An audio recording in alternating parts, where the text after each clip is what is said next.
Hello, muraho. Urangita Kamugisha Zakari nkaba ndi coach wa pickleball uri certified mu Rwanda. Abantu benshi mumaze iminsi mubona dupostinga pickleball hano kuri TikTok no ku zindi mbuga nkoranyambaga, ariko abenshi ntibayizi. So ndagira ngo rero nimba ari ubwa mbere uyibonye wicare wumve iby'umukino mwiza mushyashya mu Rwanda ndetse no ku isi. So tugiye kubishyira mu Kinyarwanda kugira ngo abantu bose babyumve, Abagande, Abarundi n'abantu bose muri rusange bumve Ikinyarwanda. So uyu mukino witwa pickleball, ukaba waratangiye muri Amerika, ukaba ari umukino uri gukinwa cyane ku isi. Abantu benshi bamaze kuwukina ariko bitewe n'ukuntu uteye. Ni umukino woroshye cyane kuwukina ariko ukaba ufite icyo twakwita benefit cyangwa inyungu n'ubundi usanzwe ukora mu yindi mikino. Ariko ku yindi mikino urebye muri iyi minsi iraruhije bitewe ingufu, kuyiga biraruhije, umwanya.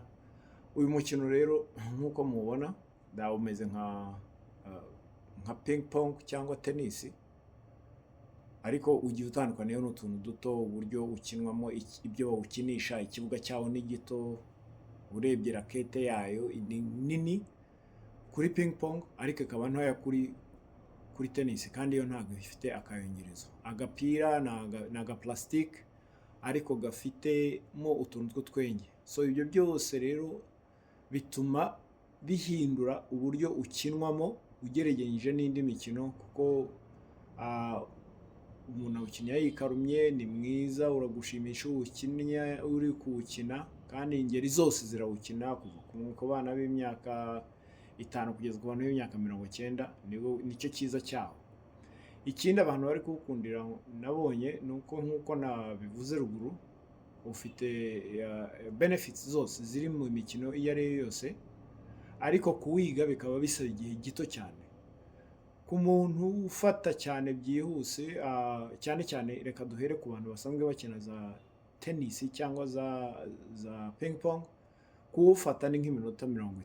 Ariko ku bantu badasanzwe bakina bafata mu buryo bwihuse, session y'iminsi 2, session 2 zirahagije. Ugiye ufata session imwe cyangwa se wiga rimwe ukawiga amasaha 2 umunsi umwe, ukaza ku wundi munsi uba wayimenya ku buryo wajya mu kibuga ugakina n'abasanzwe bakina. Ikindi kibazo cyawo, iyo uwigishije birakugora cyane, biragorana kubera ko hari utubanga ugomba gufata. Umuntu ubizi agomba kukwigisha umukino ugitangira. So rero hano mu Rwanda warahageze, turi kuwusobanura, turi kuwigisha abantu.